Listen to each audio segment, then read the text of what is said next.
Muy buen domingo a todos. Estamos a la fiesta de Pentecostés, la fiesta del Espíritu Santo, la llegada del Espíritu de Dios en nuestra vida. Es algo que necesitamos para vivir los desafíos. Todavía el país experimenta situaciones de injusticia, situaciones que preocupan y que a veces indignan porque las respuestas se tendrían que tener de parte de los políticos, se tendrían que tener de parte de los jueces, y sin embargo no se interesan de la necesidad de los pobres, que son los más desamparados en el tema de la justicia, como son también los más desamparados en el tema de la economía. Muchas veces la vida encima nos pone dificultad de salud, de trabajo, de relaciones que se complican, de falta de entendimiento, de intereses que se esconden, y todo esto hace que nuestra vida sea complicada. Necesitamos de algo, necesitamos de una fortaleza nueva. Escuchamos la palabra del Señor, que hoy se presenta como una palabra muy especial. Evangelio. Lectura del Santo Evangelio según San Juan, capítulo 20, versículos del 19 al 23. Al anochecer del día de la resurrección, estando cerradas las puertas de la casa donde se hallaban los discípulos, por miedo a los judíos, se presentó Jesús en medio de ellos y les dijo: «La paz esté con ustedes». Dicho esto, les mostró las manos y el costado. Cuando los discípulos vieron al Señor, se llenaron de alegría. De nuevo les dijo Jesús: «La paz esté con ustedes. Como el Padre me ha enviado, así también los envío yo». Después de decir esto, sopló sobre ellos y les dijo: «Reciban el Espíritu Santo. A los que les perdonen los pecados, les quedarán perdonados, y a los que no se los perdonen, les quedarán sin perdonar». Palabra del Señor. Gloria a ti, Señor Jesús. Los Hechos de los Apóstoles que escuchamos nos relatan este día de Pentecostés. Pentecostés son los 50 días después de la Pascua. Recuerda esta llegada del Espíritu Santo en forma de fuego. Así nos relata Lucas en los Hechos de los Apóstoles. También en este caso no tenemos que imaginar sencillamente un fuego desde el cielo, un tornado que entra y destruye la casa donde estaban, el cenáculo, sino una experiencia espiritual que los apóstoles han tenido.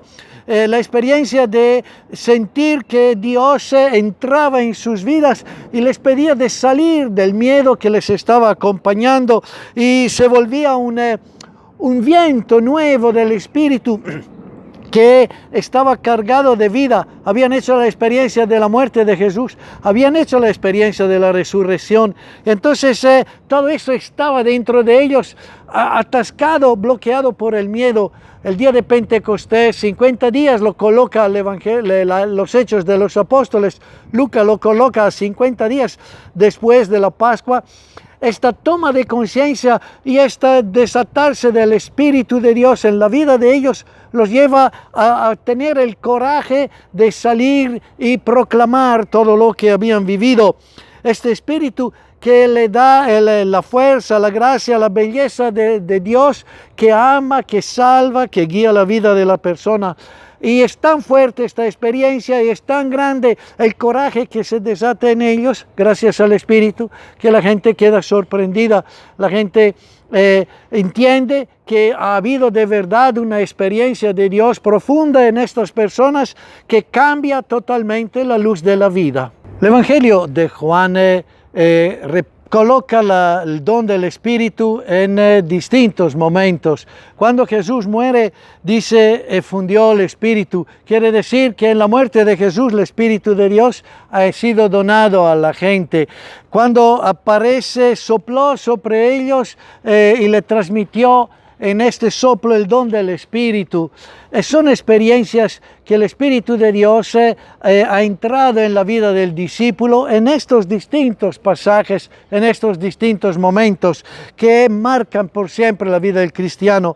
Lucas pone este hecho de la Pentecostés 50 días después de la Pascua, de la resurrección del Señor. ¿Por qué? Porque ya había una fiesta en el pueblo de Israel. Era la fiesta de las chozas, donde se recordaba el don de los mandamientos de la Torá. Dicen a Moisés, entonces al pueblo de Israel, la alianza entre Dios y su pueblo. Esta alianza, nos dice hoy el Evangelio, es una alianza que no está ligada a los mandamientos, sino está ligada al verdadero Espíritu de Dios que tiene que animar la vida del creyente. Entonces, sí es importante amar a Dios y amar al prójimo y respetar estos mandamientos del amor, pero no es una alianza donde Dios te da unas reglas que si tú respetas te acompaña con su bendición, sino es una apertura de la vida al encuentro con Dios, a dejar que Dios guíe y te ilumine en todo lo que tú haces. Entonces se establece una alianza verdadera, no ligada a la ley, sino ligada al Espíritu. Por eso Lucas coloca este evento de la Pentecostés 50 días después. Y en esto el cristiano reconoce que aquí empieza algo nuevo, algo que cambia totalmente el sentido de la vida. El Evangelio nos vuelve a presentar el texto de Juan, el capítulo 14, que ya escuchamos hace unos domingos, el Consolador. Jesús dice que prega al Padre que nos dará el Consolador que quedará con nosotros. Esta experiencia de Cristo que ha dejado el mundo no es el abandonarnos, sino más bien nos envía su Espíritu para que nuestro actuar sea guiado por este Espíritu. Y entonces este Espíritu es capaz de hacer nueva la experiencia de la vida. Es como un renacer. Nuestra experiencia muchas veces es marcada de fragilidad, de incoherencia, de egoísmo, de pecado, de inmadureces. Todo esto el Espíritu lo supera y nos permite llegar a vivir lo que Cristo ha vivido. Y esta humanidad plena nos permite retomar nuestro camino diario, superando el egoísmo, superando el encierro, yendo al encuentro de los demás. En un mundo de guerra y violencia, donde podemos sentir la tentación de imponernos con violencia para vencer los violentos, el Espíritu de Dios es el que nos da el camino de la paz, de la serenidad, del entendimiento, de la paciencia, también el sufrimiento, para abrir una relación de justicia, de amor, de encuentro, de solidaridad, en un mundo de egoísmo, de intereses y buscados solo por sí mismos, hasta de profesiones buscadas para ganar y para tener dinero, hasta de política buscada para enriquecer a alguien de los propios. La persona que se deja guiar por el Espíritu de Dios es capaz de cambiar todo esto en servicio, en entrega, en facilitar la vida de los demás y el bien de los demás. Todo esto es dejarse guiar del Espíritu. Y entonces, en este domingo de Pentecostés, estamos invitados a rezar y pedir que este don del Espíritu entre en nuestra vida, porque es capaz de revolución de verdadera, de cambiar verdaderamente todas las historias de quiebre, haciendo la historia de vida nueva y de salvación. Esto es el regalo que este domingo celebramos como recibido por los apóstoles y ya recibido por nosotros y por nuestra vida. No solo feliz Pascua, este domingo que cierra el tiempo de la Pascua, este 7º domingo, sino feliz día de Pentecostés, que el Espíritu de Dios sea vuestra fuerza.